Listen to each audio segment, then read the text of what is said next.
Market struggle as inflation coming and oil prices topping. That's coming up on 3 Minutes on Markets and Money.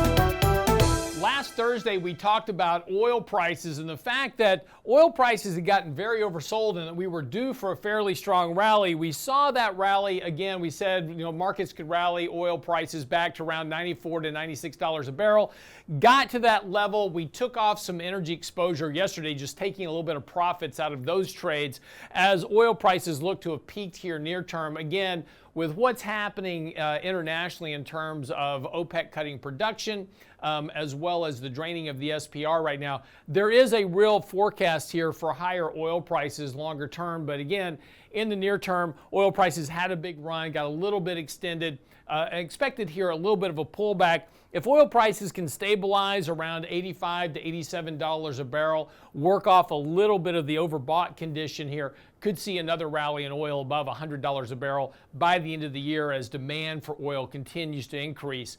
But importantly, oil prices have overall declined from the peak in oil prices earlier this year. Now, this week, we're going to get the first glimpse at September's PPI and CPI report. Now, it's expected that CPI will decline by 0.1%, bringing the inflation rate down a bit, and particularly as we now start to compare over much larger prints in terms of inflation data. Now, the year-over-year changes starting in October are going to get fairly large. We're going to start seeing 0.8, 0.9, 0.6, 0.6, 1.2, etc. So those year-over-year increases, that surge in inflation is about to play catch-up here, and these year-over-year comparisons are going to become much more troublesome, leading to a rather sharp drop in inflation as we get into the first part of next year. But if inflation comes in a little bit weaker than expected, we could see that buoy well for stocks, at least in the short term, expecting that maybe the Fed will start to slow down on some of the rate hikes. If inflation is indeed cooling, we're starting to see those early kind of effects. And that's possible because of lower oil prices, car prices have been coming down. Housing prices have been coming down. That data now starting to feed into the CPI report, and that'll be particularly the case in October, November, and December as the price slowdowns from the summer start to actually show up in the data. But markets are, of course, retesting these recent lows. We had a nice little pop early last week. That failed because of the strong employment report on Friday. Markets now, trying to retest these lows. Important here that we try to hold on to these lows, at least for now, as we go into the rest of the month. But earnings will really kick off on Monday as 70% of corporations will be reporting earnings by October the 28th for the S&P 500, that is. If we get to see a little bit better than expected earnings report, if outlooks are okay, not terrible, better than expected, could see a little bit of lift to the markets. The markets are very oversold here.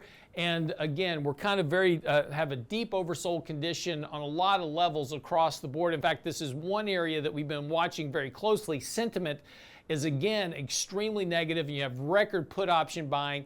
That provides that catalyst here for a bit of a reflex rally. And again, a reflex rally back to 38, 3,900, certainly well within the context of what you would expect in a bounce in the markets. Now again, markets will probably go lower as we get further into the year. And again, if we start to have real recessionary impacts starting to show up in early January, February of next year, we're probably going to see lower asset prices. So use rallies, again, as we talked about before, to reduce exposure, rebalance risk, etc. That's still kind of the name of the game for right now, and particularly as we head into the end of the year.